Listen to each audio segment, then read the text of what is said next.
بسم اللہ الرحمن الرحیم۔ السلام علیکم۔ مکہ مکرمہ سے ایک نیوز اپڈیٹ کے ساتھ میں ہوں عبدالحق اور آپ دیکھ رہے ہیں میرا یوٹیوب چینل صدائے مکہ۔ ناظرین، امید ہے کہ آپ سب خیریت سے ہوں گے۔ خبر یہ ہے کہ سعودی مجلس شورا کے ارکان نے ایک اجلاس کے دوران وزارت افراد قوت و سماجی بہبود سے دکانوں اور متعدد پیشوں میں غیر ملکیوں کی مسلسل موجودگی پر جواب طلب کر لیا ہے۔ شورا کا ویڈیو اجلاس پیر کو صدر شیخ ڈاکٹر عبداللہ بن محمد الشیخ کی صدارت میں منعقد ہوا۔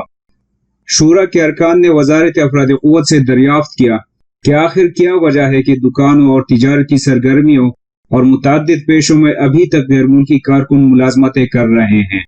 شورا نے اس بات کا بھی جواب طلب کیا کہ معمولی نوعیت کے پیشوں میں غیر ملکی سپروائزر برقرار رکھنے کی کیا وجہ ہے، آخر ان کی جگہ سعودی شہریوں کی تقرری کیوں نہیں کی جا رہی ہے۔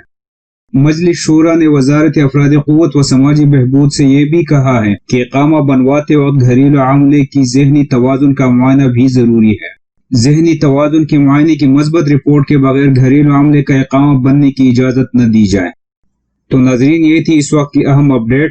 اس ویڈیو کو اپنے دوستوں کے ساتھ شیئر کر لیں اور مزید ویڈیوز کے لیے چینل کو سبسکرائب کر کے گھنٹی کے نشان کو ضرور دبائیے۔ شکریہ۔